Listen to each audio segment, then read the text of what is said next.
vobiscum.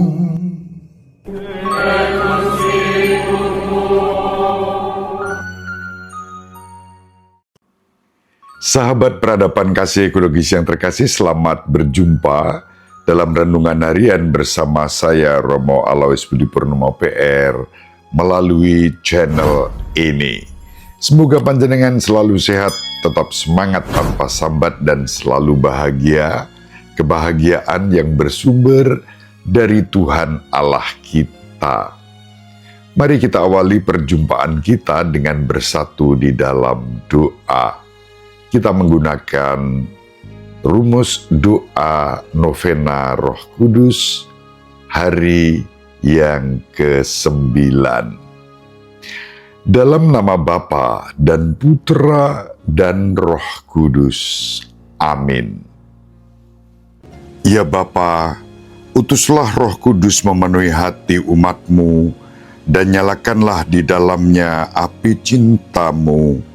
Utuslah Roh-Mu, maka semuanya akan dicipta kembali, dan Engkau akan membaharui muka bumi. Ya Allah, Engkau telah mengajar hati umat-Mu dengan penerangan Roh Kudus. Berilah supaya berkat Roh yang kudus ini, kami senantiasa berpikir benar, bertindak bijaksana, serta selalu bergembira karena penghiburannya. Allah yang Maha Kuasa, Maha Pengasih, dan Maha Penyayang, kebangkitan Putra-Mu telah menumbuhkan hidup baru dalam diri kami, para murid yang mengimani pemberitaan para rasul tentang Yesus Kristus Putra-Mu yang Kau utus untuk menebus dan menyelamatkan dunia karena kasih-Mu yang begitu besar bagi kami. Semoga karena bantuan Roh Kudus-Mu, kami mewujudkan rahmat kebangkitan dalam hidup kami sehari-hari, melalui kehidupan yang ditandai dengan perdamaian, persatuan, persaudaraan dalam kerukunan dan keharmonisan. Demi Yesus Kristus Putra-Mu yang hidup dan berkuasa bersama Diko dan Roh Kudus, Allah yang Maha Esa, Tritunggal Maha Kudus, sepanjang segala masa. Amin. Dalam nama Bapa dan Putra dan Roh Kudus. Amin. Sahabat peradaban kasih ekologis yang terkasih, mari kita baca Injil Yohanes bab 21 ayat 20 sampai 25. Setelah Yesus yang bangkit berkata kepada Petrus, "Ikutlah aku," Petrus berpaling dan melihat bahwa murid yang dikasihi Yesus sedang mengikuti mereka, yaitu murid yang pada waktu mereka sedang makan bersama, duduk dekat Yesus. Dan dia inilah yang berkata, "Tuhan, siapakah yang akan menyerahkan Engkau?" Ketika Petrus melihat murid itu, ia berkata kepada Yesus, "Tuhan, apakah yang akan terjadi dengan dia ini?" Jawab Yesus, "Jikalau aku menghendaki supaya ia tinggal hidup sampai aku datang, itu bukan urusanmu. Tetapi engkau ikutlah aku." Maka tersebarlah kabar di antara saudara-saudara itu bahwa murid itu tidak akan mati. Tetapi Yesus tidak mengatakan kepada Petrus bahwa murid itu tidak akan mati, melainkan, "Jikalau aku menghendaki supaya ia tinggal hidup sampai aku datang, itu bukan urusanmu." Dialah murid yang memberikan kesaksian tentang semuanya itu dan yang telah menuliskannya, dan kita tahu bahwa kesaksiannya itu benar.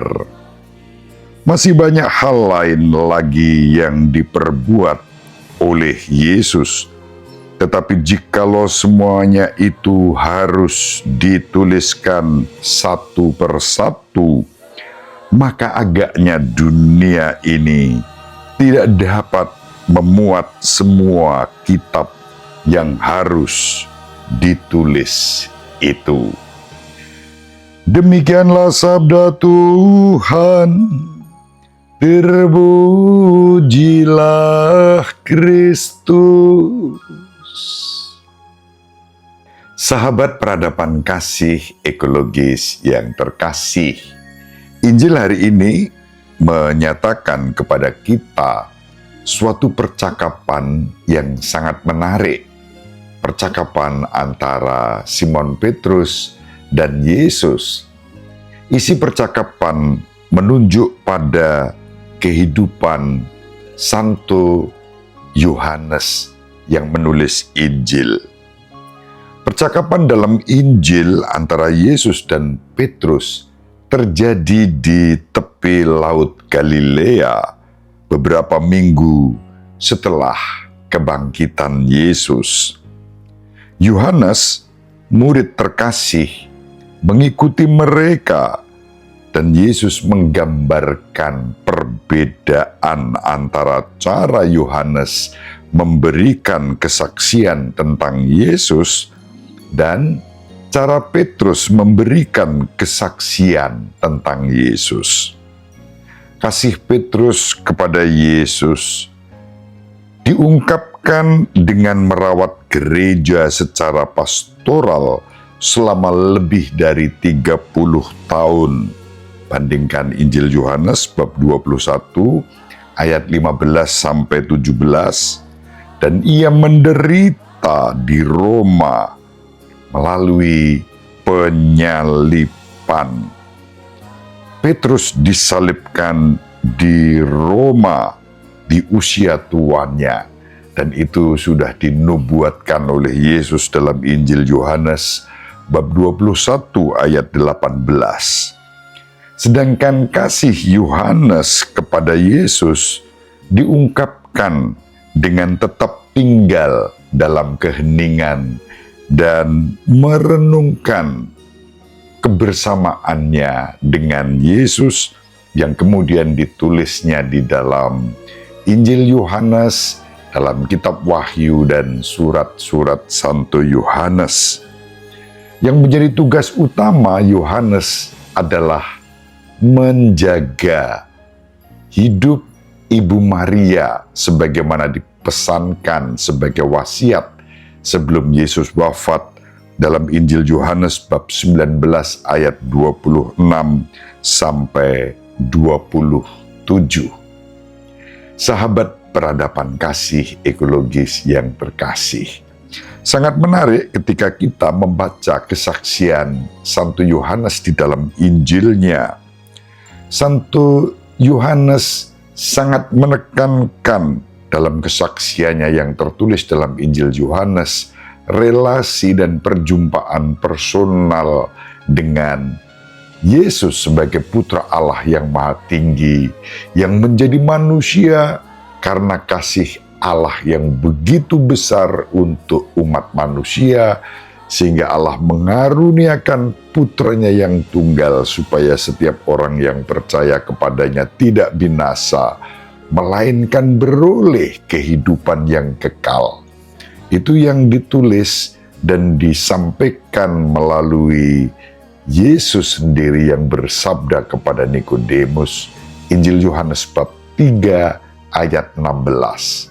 Selebihnya kemudian Santo Yohanes memberikan kesaksian-kesaksian tentang hidup Yesus sebagai tanda kasih Allah itu yang memberikan hidupnya sebagai tebusan bagi banyak orang, yang menyerahkan dirinya, tubuh dan darahnya sebagai roti hidup yang menyelamatkan dan memberikan hidup kekal kepada orang-orang yang percaya kepadanya. Maka Santo Yohanes sangat menekankan dimensi keilahian Kristus. Berbeda dengan Injil Sinoptik yang memberikan kisah-kisah naratif yang kurang lebih sama, maka disebut Injil Sinoptik, yaitu Injil Matius, Markus, dan Lukas. Yohanes memberikan perspektif yang berbeda dalam suasana kebatinan yang mendalam, merefleksikan teologi inkarnasi yang kemudian yang menjadi manusia dan tidak lain adalah Putra Allah yang Maha Tinggi itu kembali kepada Bapa, dinaikkan di dalam kemuliaan melalui penderitaan salib, wafat, dan kebangkitannya, dan kemudian mencurahkan Roh Kudus bagi gereja. Sahabat peradaban kasih ekologis yang terkasih, sekitar 10 tahun sesudah kebangkitan Yesus, Yohanes melihat saudaranya Yakobus dibunuh oleh Herodes Agripa, sebagaimana diwartakan Santo Lukas dalam Kisah Para Rasul bab 12 ayat 1-2. Tidak seperti Petrus dan Paulus, Santo Yohanes memang selamat dari penganiayaan. Maka kemartiran Santo Yohanes berbeda dengan kemartiran Santo Petrus dan Paulus. Berbeda dari Santo Petrus dan Paulus yang menjadi martir pada zaman Kaisar Nero di Roma, Santo Yohanes mendampingi kehidupan gereja di Efesus setelah penghancuran bait suci di Yerusalem pada tahun 70 Masehi. Tanggal ini kemungkinan besar merupakan arti dari pertanyaan Yesus, "Bagaimana jika aku mengendaki supaya ia tinggal hidup sampai aku datang?"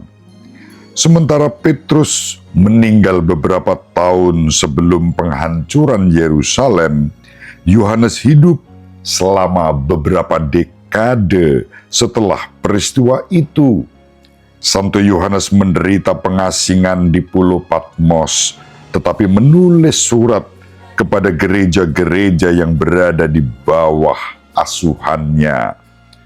Tradisi suci menyatakan bahwa Santo Yohanes mulai mengulang satu pesan kepada para anggota kawanan domba Kristus yang tertulis, "Anak-anakku, kasihilah satu sama lain."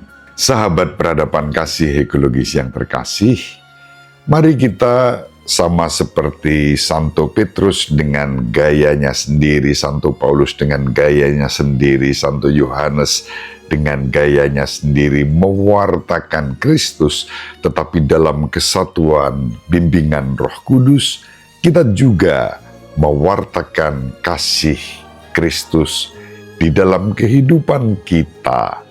Itulah panggilan utama kita, memberi kesaksian dalam kebenaran dan bukan kepalsuan. Semoga bermanfaat. Ibu Maria dan Bapak Yosef selalu mendoakan kita. Semoga panjenengan semua sahabat peradaban kasih ekologis yang terkasih, bersama seluruh anggota keluarga dimanapun berada, dibimbing, dilindungi, dan diberkati oleh Allah yang Maha Kuasa, Bapa dan Putra dan Roh Kudus. Amin. Terima kasih, salam sehat, tetap semangat tanpa sambat, selalu bahagia. Kebahagiaan yang bersumber dari Tuhan Allah kita. Salve, Shalom, salam sejahtera, berkah dalam.